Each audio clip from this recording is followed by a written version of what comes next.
سخت موسم سے آگاہ لوگوں نے خیال کیا، نہ حکومت نے کوئی اقدامات کیے، مری کا راستہ موت کا راستہ بن گیا۔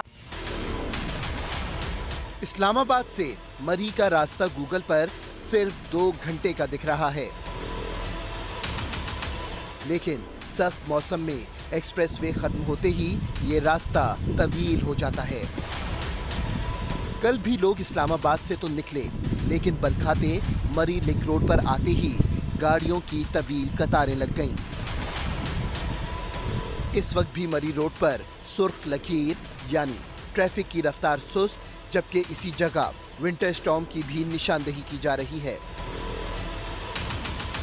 گلیات جاتے ہوئے چاروں طرف سے آتا ٹریفک پلڈنا چوک پر پھنس جاتا ہے۔ اسی جگہ رات بھر گاڑیاں پھنسی رہیں، کئی افراد سردی سے ٹھٹھر کر موت کے منہ میں چلے گئے۔ ناظرین، مری میں برف میں پھنسے سیاح رات بھر مدد کے لیے پکارتے رہے، صبح تک 22 افراد ٹھٹھر کر دم توڑ گئے۔ جاں بحق افراد میں 10 بچے اور 2 خواتین بھی شامل تھیں۔ 4 گاڑیوں سے 16 لاشیں ملی۔ مری کا نواحی علاقہ کلڈنا موت کی وادی بن گیا۔ برفانی طوفان میں بے شمار گاڑیاں سڑکوں پہ پھنس گئیں۔ کئی گاڑیاں 6 فٹ تک برف میں دفن ہو گئیں۔ طوفان کے باعث کئی درخت اور بجلی کے کھمبے بھی گر گئے۔ 6 فٹ تک برف کے باعث مشینری پہنچانے میں مشکلات پیش آئیں۔ سڑکوں پر برف ہونے کے باعث ریسکیو کا عملہ بھی پیدل پہنچا۔ حکومت نے مری کو آفت زدہ قرار دے دیا۔ ملکہ کوہسار میں شدید برف باری نے بڑے سانحے کو جنم دے دیا۔ راستوں کی بندش اور گاڑیوں میں پھنس کے رہ جانے والے سیاح سخت سردی میں ٹھٹھرتے دم توڑ گئے۔